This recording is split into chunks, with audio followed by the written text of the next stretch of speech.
Hello everyone, welcome to online study point. तो जैसा कि मैंने आपको बताया कि मैं आपके साथ डिस्कस कर रही हूँ जीके की स्टैटिक सीरीज़, जिसमें इंक्लूड है history, geography, polity, science, economics, science and technology और मिसलेनियस के क्वेश्चंस, जो आपके आने वाले सभी एग्ज़ाम के लिए काफ़ी इंपॉर्टेंट है। और ये इसका पार्ट नंबर 3 है। इससे पहले 2 पार्ट मैं ऑलरेडी डिस्कस कर चुकी हूँ और ये इसका 3rd पार्ट है। साथ ही में एक इम्पॉर्टेंट इन्फॉर्मेशन आप सभी के लिए, वो सभी स्टूडेंट जो एसएससी की प्रिपरेशन कर रहे हैं, यानी कि स्टाफ सिलेक्शन कमीशन, जो कि सीएचएसएल, एमटीएस, सीजीएल, इन सभी एग्ज़ाम को कंडक्ट कराता है। अगर आप इनमें से किसी की भी प्रिपरेशन कर रहे हो तो टेक्स्ट बुक लेके आया है आपके लिए स्मार्ट क्वेश्चन बैंक, जिसमें आपके लिए अवेलेबल होंगे 4000 क्वेश्चंस, जो कि बहुत ही इंपॉर्टेंट क्वेश्चन होंगे, जो आपके एग्ज़ाम के पॉइंट ऑफ व्यू से काफ़ी इंपॉर्टेंट होंगे। ये आपकी जीके की बुक है, जो कि हिंदी और इंग्लिश दोनों वर्जन में अवेलेबल है। इसके कुछ की फीचर्स हैं, जैसे कि इसमें आपको प्रश्न को सॉल्व करने के लिए टाइम दिया जाएगा कि कितना टाइम में आपको कौन सा क्वेश्चन करना है, उस तरीके से हर क्वेश्चन का टाइम होगा। साथ ही में इसकी स्मार्ट आंसर की होगी, सोल्यूशन आपको मिलेगा, और साथ ही में आपको फ्री वीडियो लेक्चर भी आपको देखने के लिए मिलेंगे। यानी कि 4000 आपके स्मार्ट क्वेश्चन होंगे, जो कि बहुत सेलेक्टेड होंगे।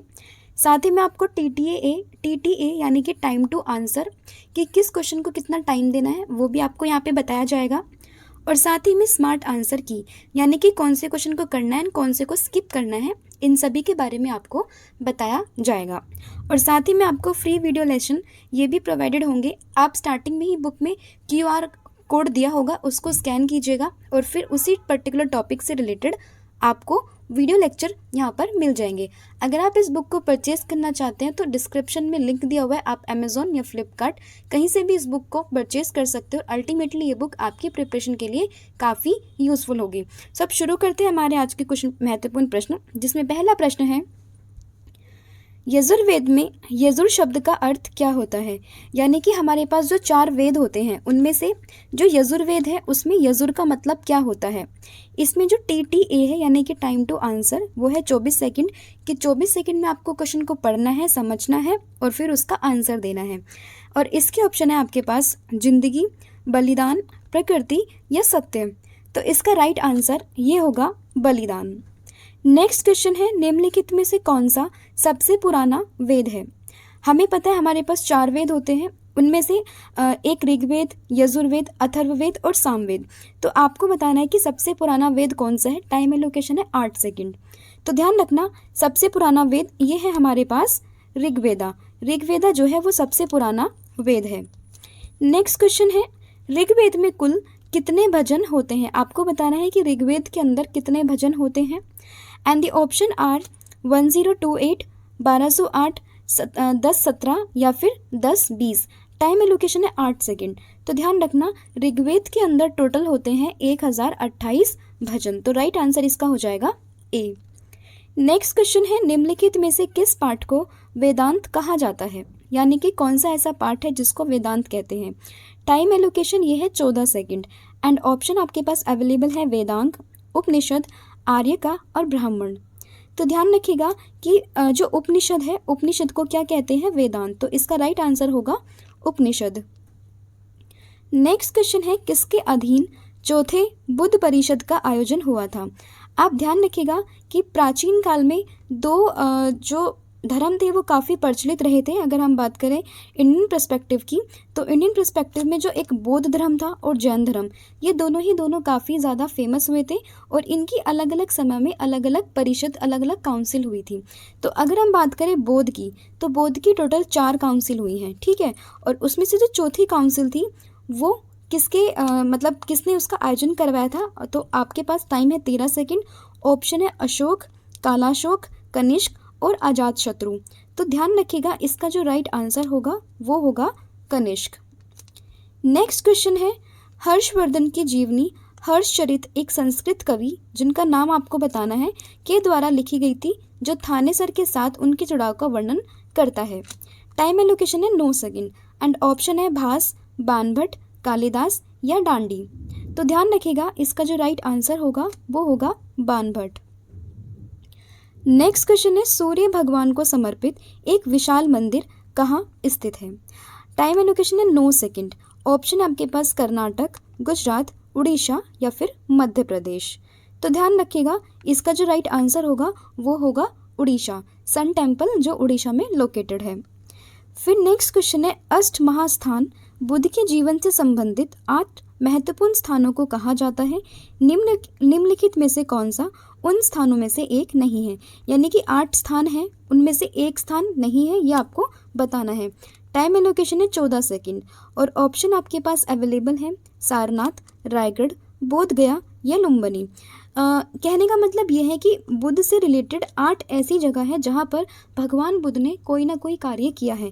जैसे कि सारनाथ में भी उनके प्रवचन सुने गए थे, लुम्बिनी में उनका जन्म हुआ था, बोध गया में भी उन्होंने काम किया था। तो यहाँ पे जो ऑप्शन होगा आपका सही वो होगा रायगढ़, कि रायगढ़ से रिलेटेड इनका कोई भी महत्वपूर्ण स्थान नहीं है। यहाँ पर इन्होंने कोई भी ऐसा काम नहीं किया जो इनके अष्ट महास्थानों में शामिल होता है। तो इसका राइट आंसर होगा रायगढ़।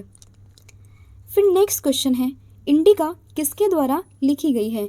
इंडिका आपकी इन्फॉर्मेशन के लिए मैं बता दूँ, एक बुक है जो कि एक महान विद्वान ने लिखी है, तो आपको उनका नाम बताना है। टाइम एलोकेशन है 5 second and the option are Strabo, Megasthenes, Justin या फिर प्लिनी। तो ध्यान रखिएगा, इसका जो राइट आंसर है वो होगा मेगास्थनीज और ये चंद्रगुप्त मौर्य के टाइम पीरियड के दौरान लिखी गई थी। नेक्स्ट क्वेश्चन है, जातक किस धर्म के लोगों का पवित्र ग्रंथ है? टाइम एलोकेशन है 9 सेकंड। ऑप्शन आपके पास अवेलेबल है हिंदू, जैन, तिब्बती या बौद्ध। बच्चे काफ़ी कंफ्यूज होते हैं इन दोनों में, जैन और बौद्ध में। तो ध्यान रखना कि जो जातक है वो रिलेट करता है बौद्ध से, तो इसका राइट आंसर होगा बौद्ध। नेक्स्ट क्वेश्चन है, दियोफर डैश में स्थित एक पुरातात्विक स्थल है। ये एक जगह का नाम दिया हुआ है और आपको बतानी है कि ये जगह कहाँ पर स्थित है। टाइम एलोकेशन है 6 सेकंड। 6 सेकंड में आपको इसका आंसर बताना है and the option are Mizoram, Meghalaya, Assam और नागालैंड। तो इसका जो राइट आंसर होगा वो होगा असम, यानी कि जो दियोफर है वो आपका असम में लोकेटेड है। नेक्स्ट क्वेश्चन है, बुद्ध ने अपना पहला उपदेश कहाँ दिया था? टाइम एलोकेशन आपके पास 9 सेकंड। तो आपको बताना है कि जो भगवान बुद्ध थे उन्होंने अपना पहला उपदेश कहाँ दिया था and the option are Kashi, Sarnath, Kushinagar और बोध गया। तो इसका जो राइट आंसर होगा वो होगा सारनाथ। नेक्स्ट क्वेश्चन है, हड़प्पा की खुदाई किसके द्वारा की गई थी? हड़प्पा ये एक इंडस वैली सिविलाइजेशन यानी कि सिंधु घाटी सभ्यता का एक महत्वपूर्ण स्थल है और सबसे पहला जो खोजा गया स्थल था इंडस वैली सिविलाइजेशन में वो हड़प्पा ही था। तो इसमें टाइम एलोकेशन आपके लिए 12 सेकंड। तो 12 सेकंड में आपको बताना है and the options are Rakhaldas Banerji, EJH Mackay, Rai Bahadur Dayaram Sahni और RS बिस्ट। तो इसका जो राइट आंसर होगा वो होगा राय बहादुर दयाराम साहनी। नेक्स्ट क्वेश्चन है, लोथल प्राचीन सिंधु घाटी सभ्यता का एक शहर है जो कहाँ स्थित है? आपको जगह का नाम बताना है कि लोथल जो है वो कहाँ पर स्थित है। ये एक सिंधु घाटी सभ्यता का स्थल है और ये एक डॉकयार्ड है, यानी कि इसे कह सकते हो बंदरगाह के तरीके से। एंड टाइम एलोकेशन है 10 सेकंड। ऑप्शन है गुजरात, राजस्थान, मध्य प्रदेश और उत्तर प्रदेश। तो इसका जो राइट आंसर होगा वो होगा गुजरात, की जो लोथल है वो आपको देखने के लिए मिलेगा कहाँ पर? गुजरात में। नेक्स्ट क्वेश्चन है, मौर्य वंश का संस्थापक कौन था? काफ़ी बेसिक क्वेश्चन है, ऑलमोस्ट सभी स्टूडेंट को पता भी होगा and the time allocation is 11 second and the option are Chandragupta द्वितीय, चंद्रगुप्त मौर्य, विष्णुगुप्त और अशोक। कई बार बच्चे क्या करते हैं कि सिर्फ चंद्रगुप्त को पढ़ा और टिक लगा दिया, बट दिस इज रॉन्ग। तो इसका जो राइट आंसर होगा वो होगा चंद्रगुप्त मौर्य। काफ़ी इंटरेस्टिंग स्टोरी ये है, यहाँ पर आपने सुनी भी होगी कि जो चाणक्य थे, चाणक्य की मदद से चंद्रगुप्त मौर्य ने मौर्य वंश की स्थापना करी थी। तो ये थे आज के कुछ महत्वपूर्ण प्रश्न। होप कि आपको पसंद आए होंगे और जो मैंने आपको स्मार्ट बुक के बारे में बताया उसको आप जाके लिंक डिस्क्रिप्शन में है, परचेज कर सकते हो। और ऐसे ही अगली वीडियोस में हमारे साथ बने रहने के लिए चैनल को सब्सक्राइब करना ना भूलें। अब मिलते हैं नेक्स्ट वीडियो में, तब तक के लिए अपना ध्यान रखिए, स्वस्थ रहिए, मस्त रहिए और ऐसे ही मन लगाकर पढ़ते रहिए। Thank you so much.